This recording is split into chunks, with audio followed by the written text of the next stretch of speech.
Thank you very much for inviting me.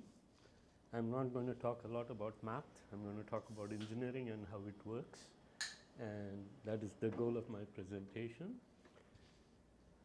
I'm going to try to make the case for why category theory will, I made a mistake, will provide a rigorous foundational basis for the range of use of information models in design engineering and production. So the outline is I'll characterize engineering design problems, and then I'll tell you a little bit about how you design a tea brewing machine using the German systematic method. And then I'll go through mathematical modeling and engineering practice, how math is used. And then I'll come to the notion of distributed cognition and design. And then I'll talk about a prototype system for multi-perspective modeling, which I built 4 versions from 89, not I, our group built from 89 till 2003 and used it in actual applications. Now I'll give you a summary. So what I want to say first is engineering is I missed again, in the morning I didn't check these things, is a technical and social and distributed cognitive organization of information and processes. It's not just social, it's technical, and cognitive spaces are operating. This is transformer design, how it happens, the different entities and how they interact with each other, and that is for hydropower plant design. I just want to get you to understand the complexity of how information is handled in design. And I'll make it a little bit more complicated. The other one on top is design of power tools, which I studied Bosch for a year. And this one is the train you take in San Francisco airport, the design of those kind of airport trains. It looks like a circuit, right, if you think about it. And every line in this I can account for through an information exchange of a certain representation. Just I want you to imagine the complexity for a second. It's important because really engineering design process is alignment of multiple models. That is, I'll come to the next statement. Multiplicity of domains and representation, multiplicity of methods, multiplicity of abstractions, multiplicity of people.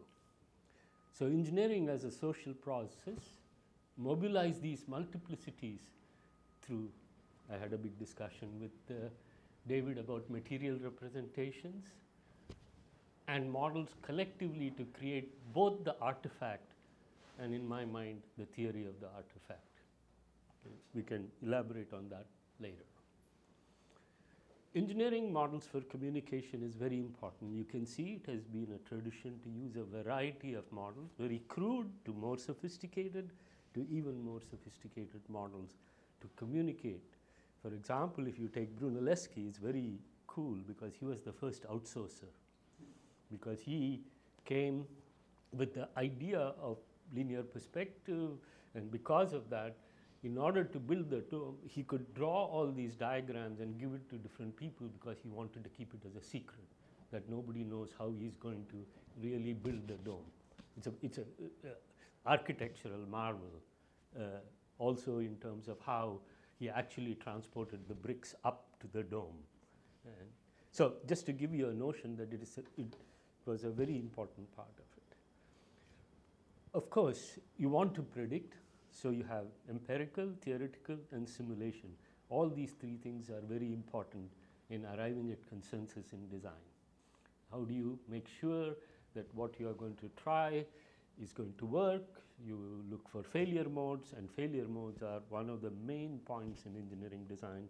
In fact, there is a term called FMEA, failure mode effect analysis, which is very critical, and it is created as a checklist as the design progresses. This is very interesting because there is this guy called Rettenbacher in Germany.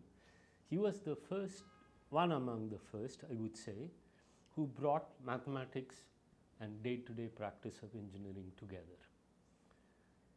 The way he did it was he was fluent in hydrodynamics and other mathematical theories which had evolved during that time, post Oscar Reynolds and Rayleigh and other people. So in order to help the practitioner decide what type of water wheel he or she should build, he created a ratio between flow and height in meters and identified mathematically to identify the most effective wheel. And such things were handed out to the practitioners in the field.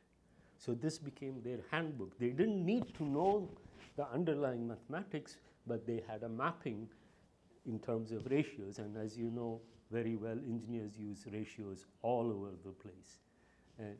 And that is an important part of how the practice evolves over time. This is from his original book, which my colleague Pascal Lamasson got it for me. Now what I'm going to do is I'm going to show you a systematic design of a tea brewing machine. This is based on the work of Hupka, Anderson, and Eder, who wrote some of the early books on systematic design. Germans were the first to really make design in systematic as a series of steps and how you proceed with that. So this is a set of steps. You have, might as well start. You want to elaborate what the problem is. You want to identify the functional structures. Engineers use functions differently from mathematicians. Function for them is how the device functions, behavior in that sense. Then you establish context, establish preliminary layouts, and then so on. I'll go only up to the preliminary layouts. And of course, then you have the dimensional and detailing, elaboration, simulation, all of those things are done in the latter stages. Now, what do I want to do in making tea? I need to unite water and tea, and I need to separate tea leaves from the water after it has been produced. So you create a structure. I need to regulate infusion, which is the second part. I have to measure time, either with a mechanical watch or electrical watch. And from the time-dependent process, I need to figure out the temperature in the tea, pressure of the steam, temperature in the liquid, and temperature in the mechanical parts. You sort of create a structure like this when you do systematic design. Then it is converted into some form of a functional structure. It might look very much like your operatic diagram.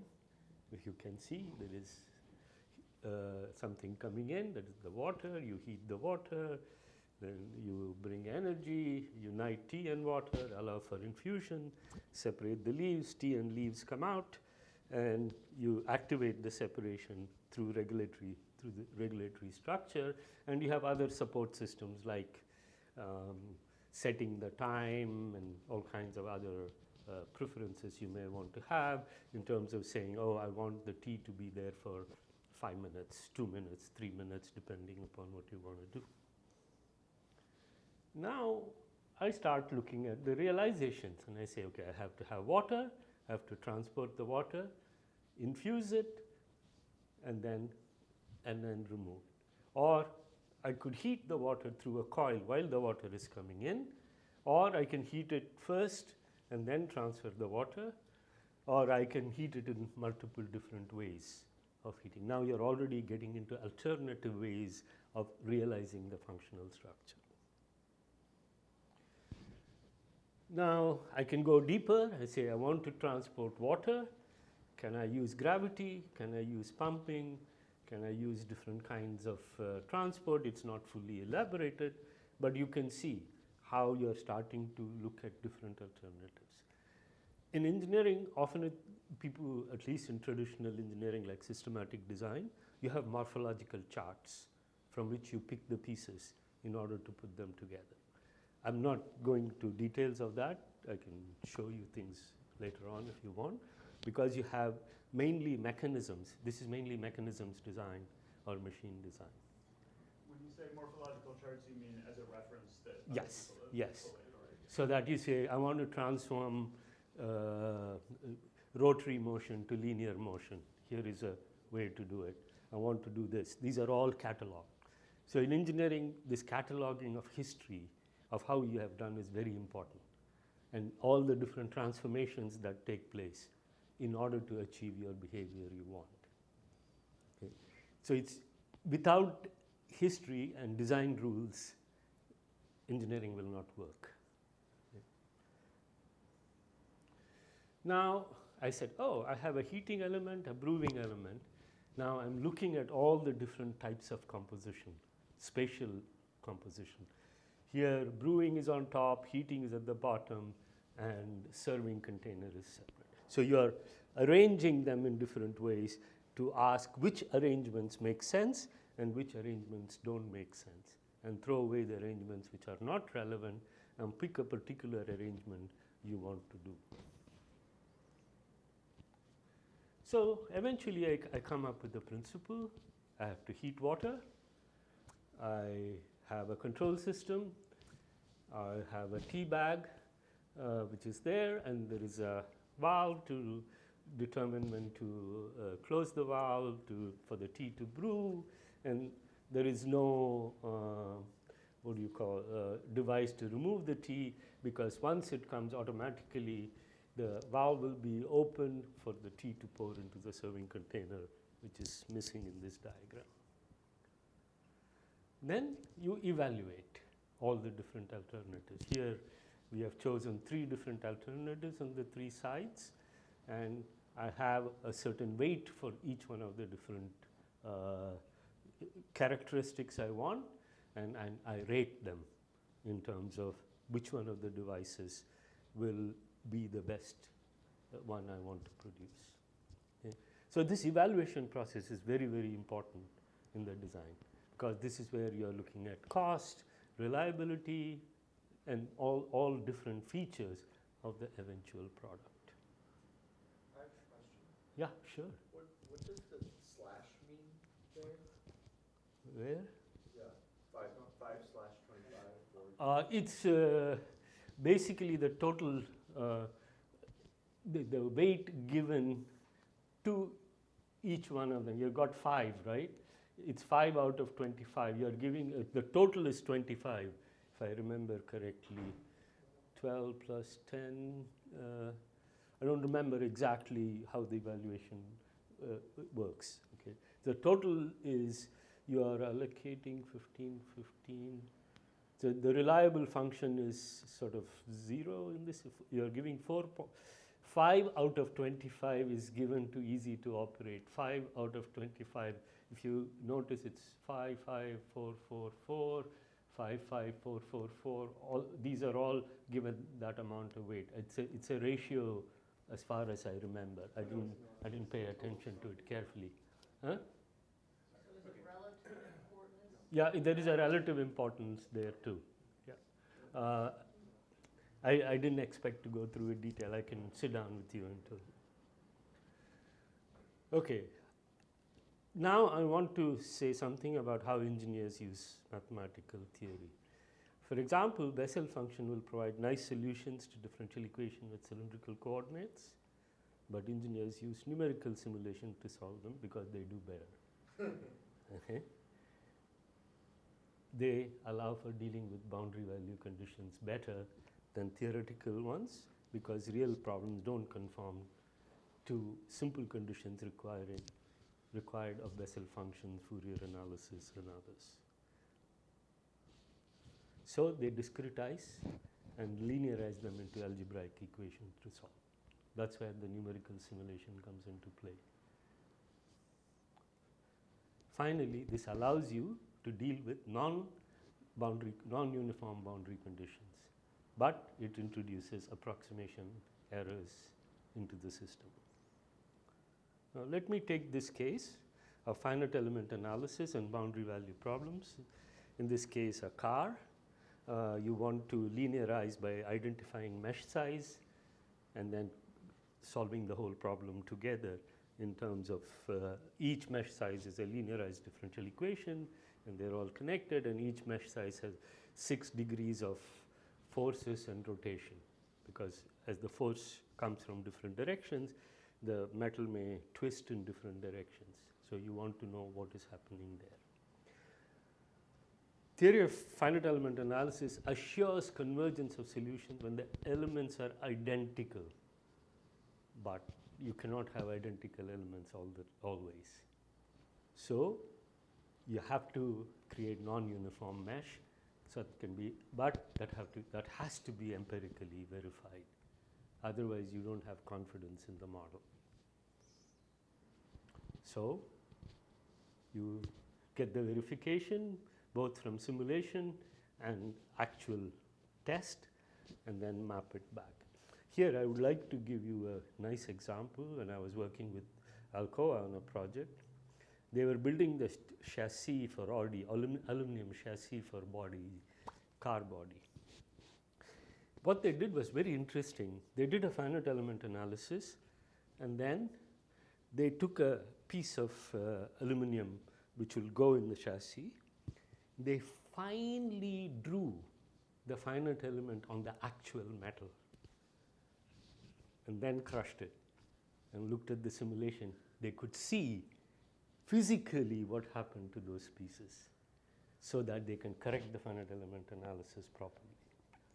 So you can see when they use mathematics, there's a lot of things they have to do to use the mathematics and verify it, because they need to solve them. And pure analytical solutions don't exist for most engineering problems. Now, I showed you about one model, and I'm going to show you another one, which is coupling of modeling from America's Cup. This is from a very nice paper by Cotroni on mathematical models in science and engineering. It's in the AMS. Now, here I have a hull and a mast. I have fluid dynamics and linear and angular momentum theory. I convert it into a model which is computable. So I have fluid flow and rigid body dynamic models. And then I convert it into computational fluid dynamics and rigid body dynamics simulation. So this is what I run. This is what gives me the simulation and the results.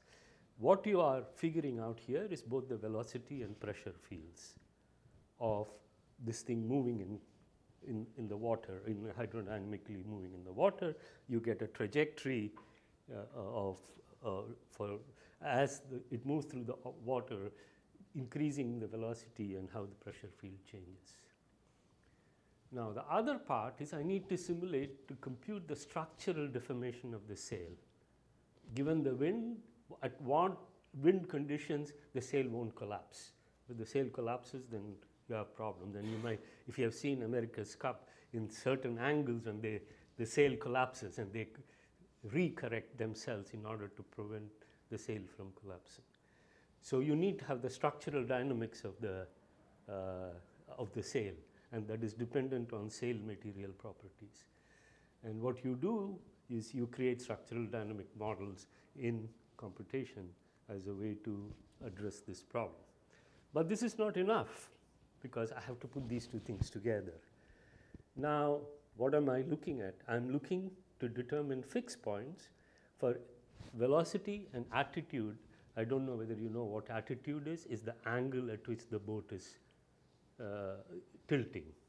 So you need to have both velocity and attitude together, and what they do is they couple the models, iterate between the models using currying. So fluid is a function of structure of P.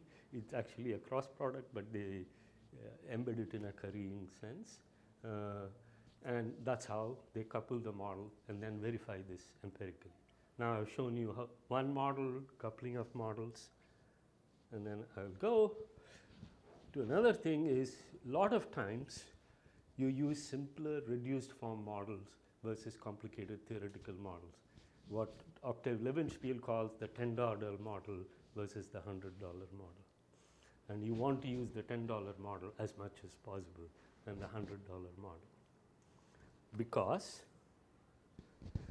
Oh, what happened to that? Okay, I think I missed something. Okay, I'll come to that later. Okay, this paper by mathematical modeling by help of category theory, models and relations between them, is a nice paper where he defines a mathematical model as a set. M is the instantiation of the model in terms of mathematical expressions and equation. S is a formalism mapping which formalizes the set of assumptions into the model instantiation M. So now why are we doing this? Because without assumption, one of the important parts in design is you use what is called ceteris paribus assumptions. That means all things being equal, I'm only examining something, some part of it. So you actually create many models based on the different sets of assumptions. And how you use the assumptions is very, very important. So I won't go through all this. I'll just tell you that model B, a particular model B, a category of mathematical model describing a physical phenomena. Then for all of them, each object is defined, is a finite non-empty set of assumptions of a mathematical model denoted by set A. And the morphisms are relationship between these set. For each set of assumption and its corresponding model exists a map set A to the assumptions. Okay? All objects are related to mathematical models acting in the same physical phenomena. Now, what I have are multiple models, and LST is the initial state and NLU is the final state, but you can get to that through multiple paths using different models, depending upon the assumptions that are embedded in them. So you define what is an equivalent model and what is a subset and so on as a way to map the different models that are used. In this particular case, it was aerodynamic models for bridge design. So there are many structural parts and various parts. Each one of these models and their relationship in terms of assumptions. I think this could have been done better using OLOG, but they use sets and as a way to describe the assumptions and compositions. So now I'm getting into multiple couplings of models. Right? I went from 1 to 2 to many. Okay? Then back to the $10, $100 case, you want to choose models at different stages of design at different points in time. You may want to use CFD in the early stages because it's less expensive than running a wind tunnel and running an actual flight condition. But if you look at the errors, the analytical models will have higher error and lower cost, and the flight will cost you more. So you have to juggle around as to which model you are going to use in different stages of design based on how much accuracy you require at that point in time of the development of the product. So they are juggling around different assumptions and different models in the way they go about designing in order to minimize the overall cost of modeling. And yeah, this is for aircraft. It seems like you're saying that error goes up as cost goes up? Like the more money you spend, the less accurate you have? More error on, low No. error on the flight. If you actually run a flight, it's low error. Yeah. In A, it but does in the B. intuitive direction. Oh, in B. In B, Oh, yeah. it is kind of strange because higher cost is showing higher error. No, you think of it as in this region, this one has low, it depends on how complex your CFD model is going to be also, right? How complex the wind tunnel model.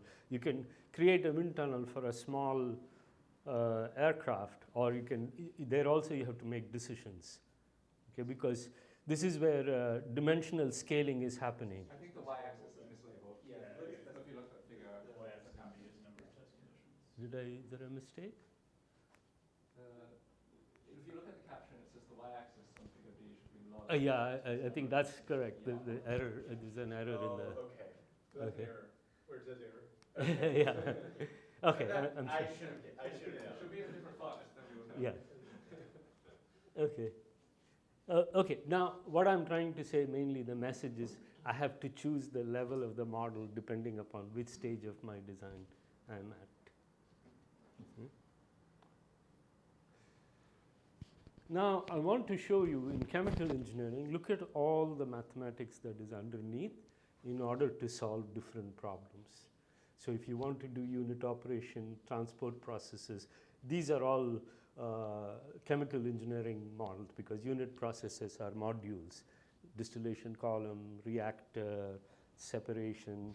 This was the big shift in chemical engineering in 1920s and 30s, to move to unit operation, so processes became compositions.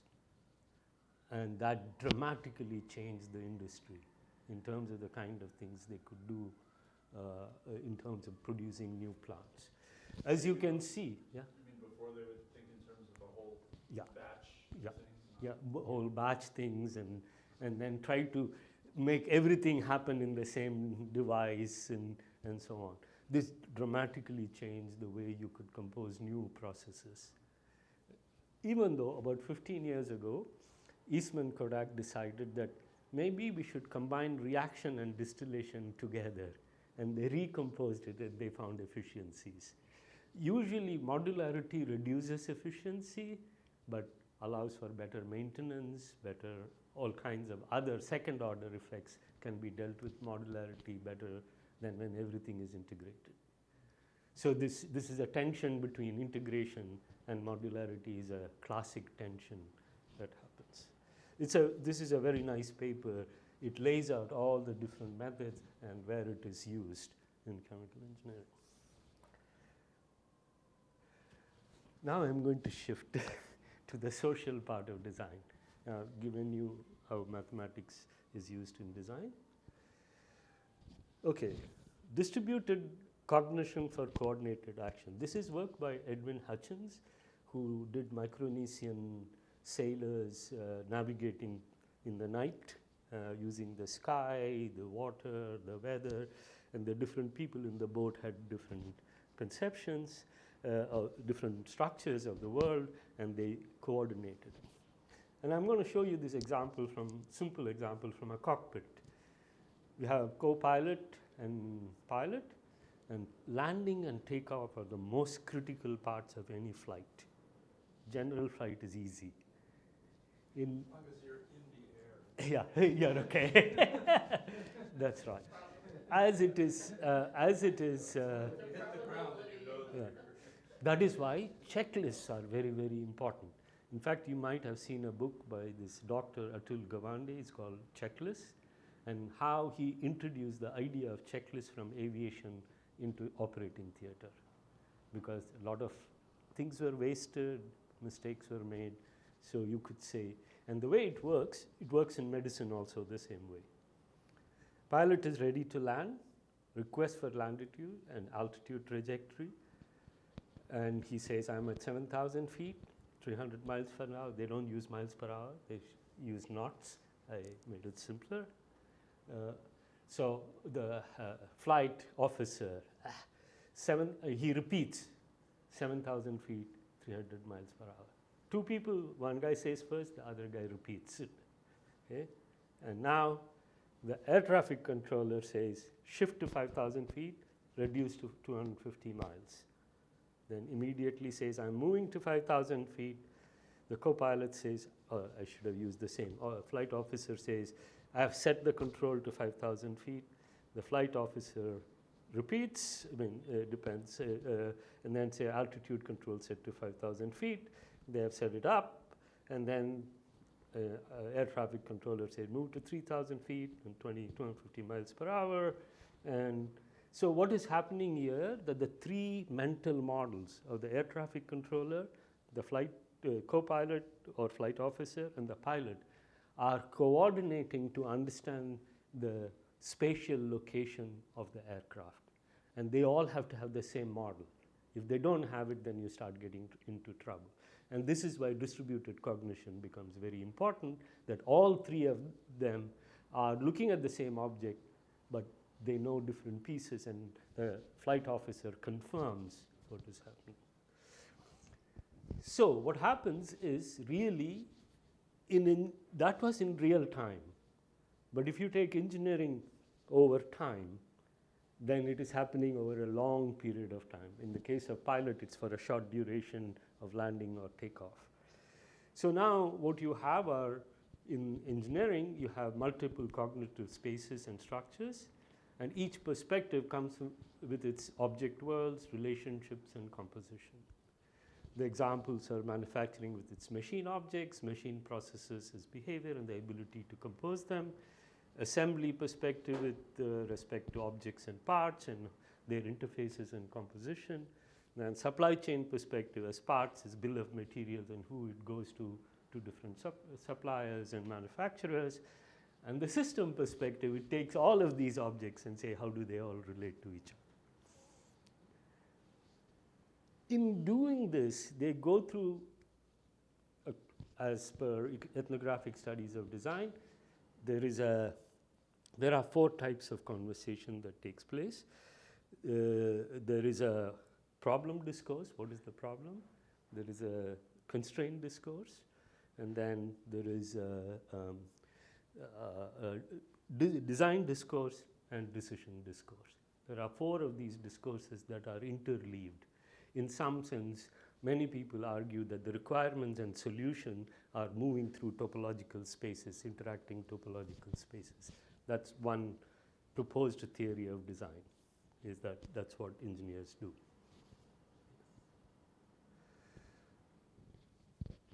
I purposely put this in because one of my friends, I used to fight with him saying it is alignment of models that is important in cooperative work, and they were studying only processes. The problem is when you have multiple models and you need to align all of them, it's not an easy job. It's both trying to make sure you're talking the right language to each other and also making sure that the alignment between different models takes place. And especially in globalized production, it's a very hard problem because you have linguistic structures of local practices in different places and you want to bring them all together, right? So you want to design, to manufacture, you get a bill of materials and assembly models and transport it. And I'm going to give you a beautiful example of a design of hydropower dam, which was meant to be at 17,000 feet at Leh in the Himalayas. It poses a very interesting problem. You don't have space to store all the parts, all the material.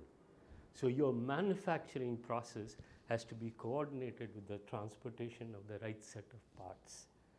So even though traditionally in a company like Ford or something, they will have all the parts inventory, they will come and can put it together, but you can't do that there, and you can say, okay, I'm going to build this piece first, only the parts for that will arrive because of the space limitation. So now you've taken an assembly and transformed it into a transportation problem of composition of parts in order that the transportation deals with the manufacturing. I like this herding cats, and I think because it's really herding categories too, in a way, of different categories from different places and putting them together. I would like to use this title for some other time for other things. Now, this is the study of transformers I did a long time ago.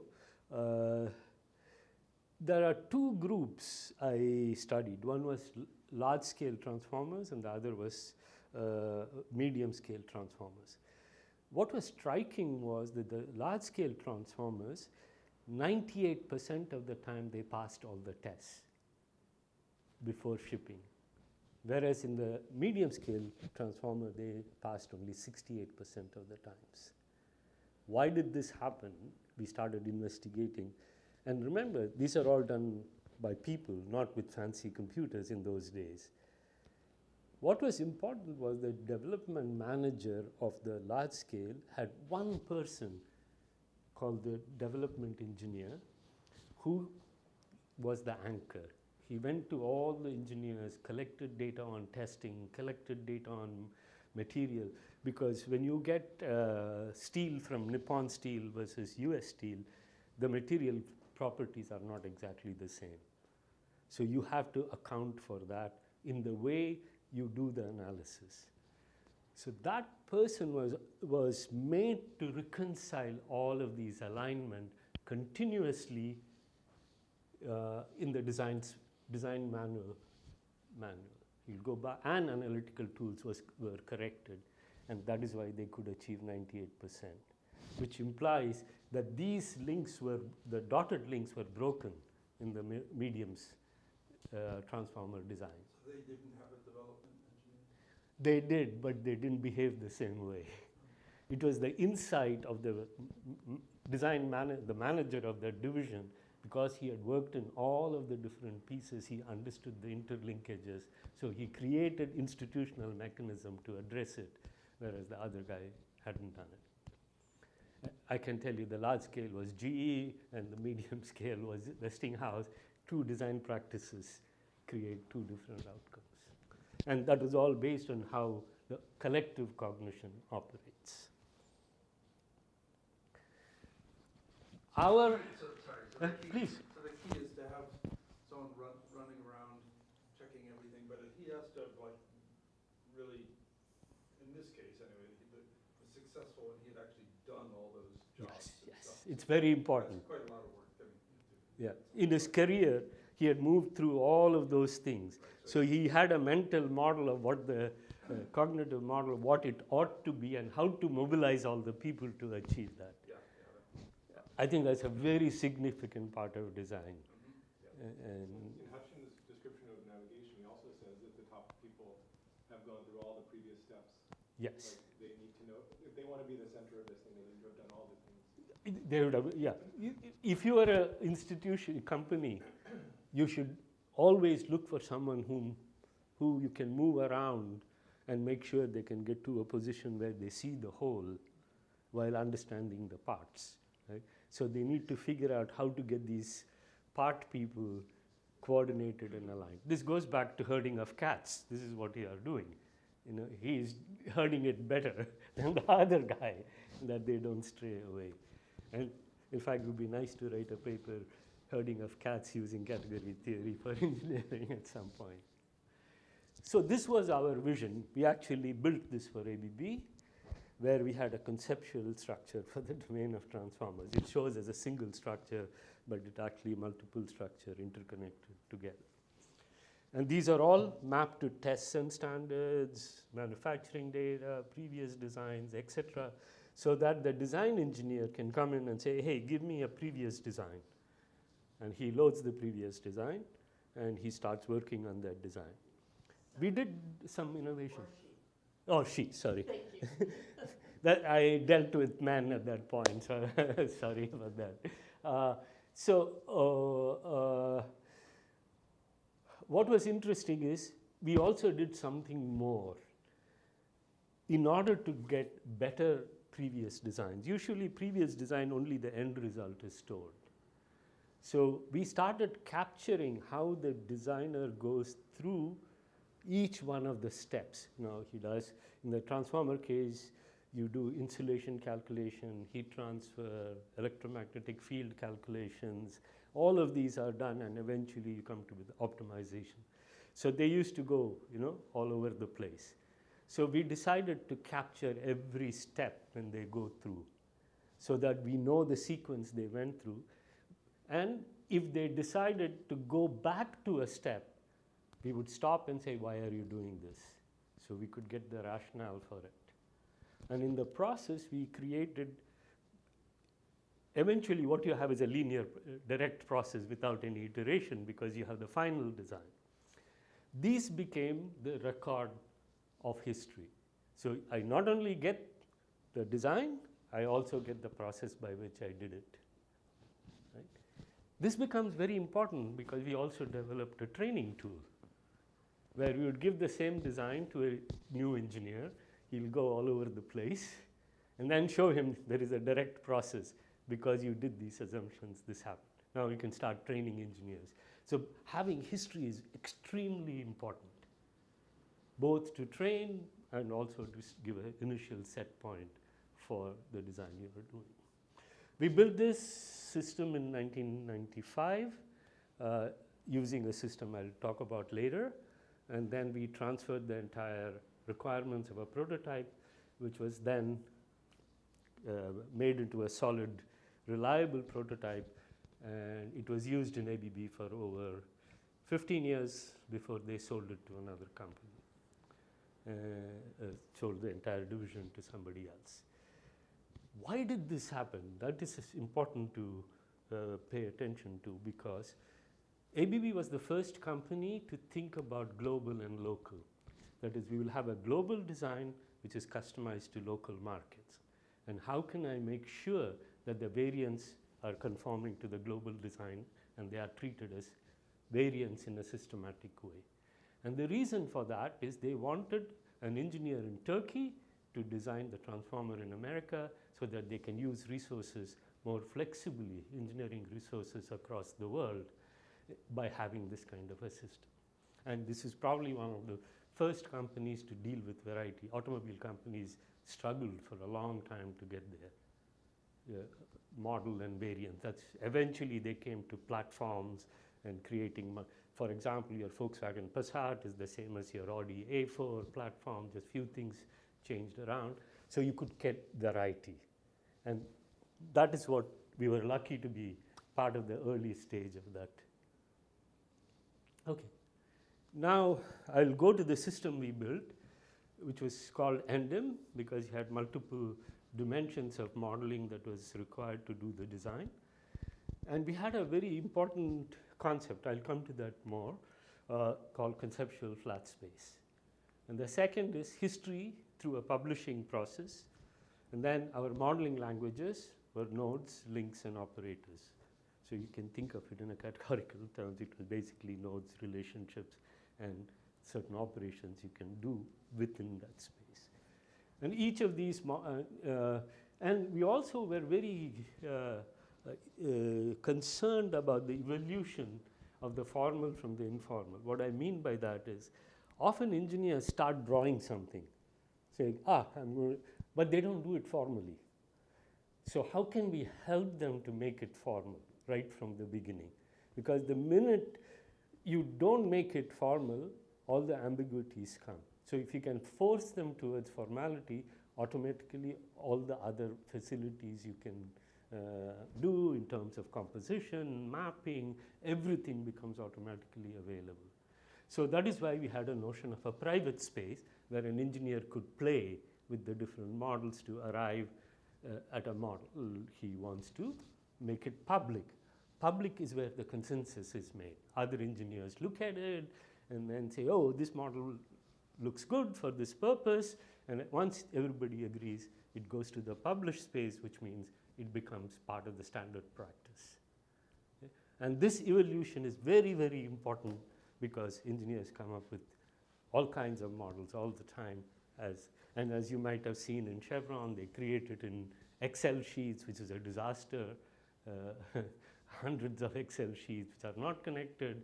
All the implicit models are, Evan has already seen some of it. And often they create a particular instance or a few instances and then generalize it. When they generalize it, they should be able to represent it as a modeling language. And that becomes a standard by which you represent all the instances. And that's a very important step. As you can see, as I'm walking through the way they work. And that is the critical point of supporting these things. Okay. We use generalized graph grammar modeling tool. We also used, I'll come back to the flat space in a second. Modeling tool, we had multiple namespaces. This is where flat space becomes important. For example, when you wind a transformer, whether it is radial or axial depends on the point of observation. So the Americans' radial was Swedes' axial, and the Swedes' axial was Americans' radial. So you cannot just say radial and axial when two people are talking. I have to tell you the point of observation. So you have to decorate these things sufficiently in such a way that the translation can take place. You cannot eliminate it because Sweden is not going to give up their definitions. The other guys are not going to.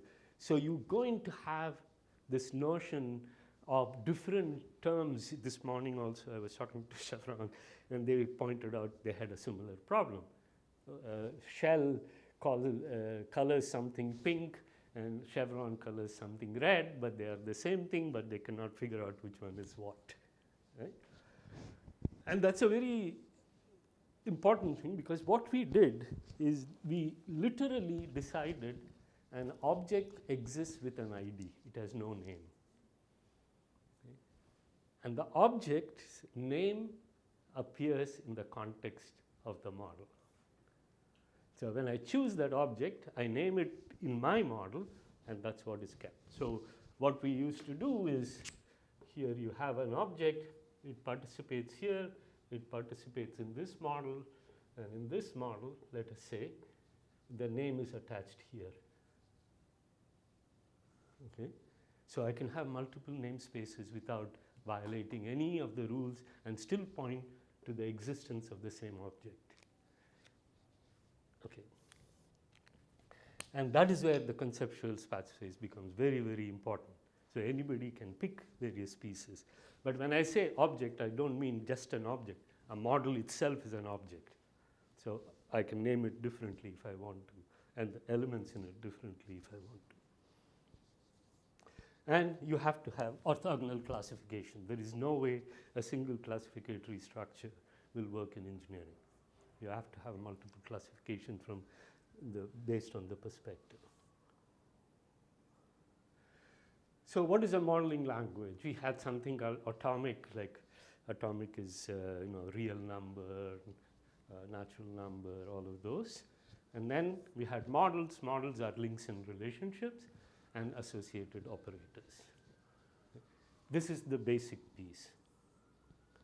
Now, this is my flat space. I have a model A, which picks certain, and model B picks certain other objects and relationship. And then I couple that model by taking elements from each of these. And you could layer them without any difficulty because they are all pointing to the same objects underneath. And to us, moving to this conceptual flat space was a very powerful move, which allowed us namespaces, multiplicity of models, and composition of models in a much more meaningful way. As you can see, some of the coupled models I told you will come into this kind of a trajectory in terms of composing models. So it's not that it was all in air. There was a real system which we built. So we had something called universal, which is the universe of all the objects that are there. I wanted to create a language for expressing different issues that are coming up in a textual sense about a project. So I could have a position on that issue, I could have arguments, supporting and this thing, so that in the initial stages of defining a problem, you don't directly go to the artifact. You want to identify linguistically what are the issues, how are we going to deal with, can I choose this opposed to this, and so on. Okay?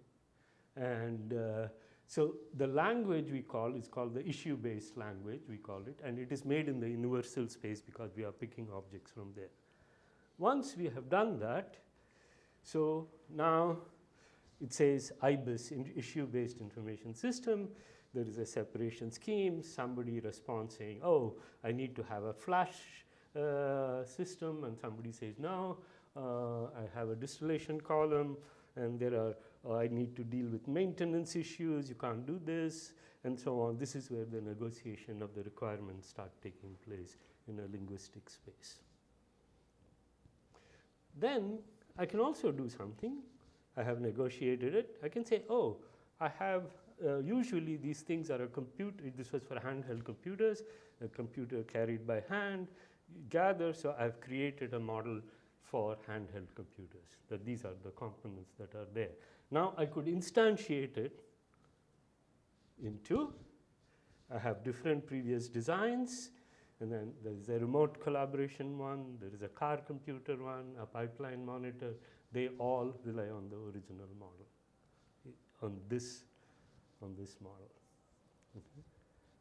And okay, now these are the issues, and that is the design, and these are pieces of the pieces of different instantiation of that model from previous designs. The next was modeling process. This is what I was telling you. As the engineer goes through different tools, I want to know what data he got and what output he created and how that got connected to each other. So I'm capturing the process.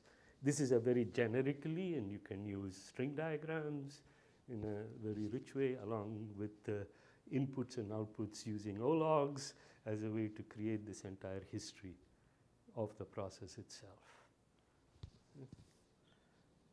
Okay. How was that created? Was it recorded automatically? Yeah, recorded automatically in the background. Yeah. That was very important for us. Yeah. So the one you put a finger on something, you can make a bargain with the designer if you automatically record it, because if they want to go back to a previous step, they don't have to enter the data all over again. You have stored data, it puts in. Then you can ask them, why did you do it? So now it's a bargain that I make you help you with something, and you tell me something more as to why you did it. So now you're capturing history. Okay. So there are two ways. You can just propose a language and then create instances. A language is here, you can think of modeling language. Or you can create instances. I create a flow sheet saying I have a distillation column, I have this. And then you could say, no, I'm going to create a language for designing distillation column, and I can use it. So it's bottom up through examples to language, and proposing a language and testing the language against instances to make sure. That's what happens in the private and the public space. Once it is finalized, it goes to the published space, then you can use it. Very important thing, all objects are typed. And all relationships are recorded with types for domain and codomain. So that I have a automatically create an ontology underneath of not just the objects and relationship are different. If the two types are of higher types, the other is a lower type, this becomes a subset of that relationship. See, we used to capture all of that. So we are accruing the ontology from bottom up without disturbing the worlds of the different people, which is where most of these things like OWL and others fail miserably, because they don't recognize that you cannot force a single language in this multidisciplinary world. Okay, I'm going to show you something which is Structural Engineering, Nature of Theory and Design, beautiful book by Addis. What really happens is, when I say theory, engineering, science, engineers, what mathematicians call models is what engineers call theory. Yeah, I'm done. It's the last slide. Because I take a differential equation and I specialize it to a particular class of problem. That's an engineering theory. Okay? And that is what you do in engineering science. You go to results of laboratory tests and simulation, and then you have the behavior of structures. This is for structural engineering. And then comes the theory as used by the engineers, which is what I tried to convey in terms of how they use mathematical models. Now, really, in practice, there are gaps between all four of these. And that is what creates problems and other things. My answer to that question is to use an abstract conceptual model using CT. In a way, they all become co-spans of different kinds. Right? And also relates everything. You can walk through everything, trace everything. Right?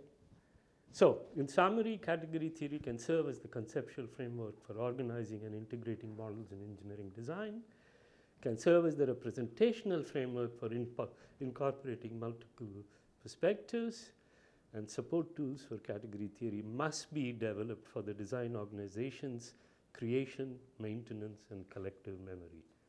It's the collective memory part that is very, very important. The requirements of the NDIM system can serve as the basis for CT-based collaborative systems. There's a lot of references. Thank you.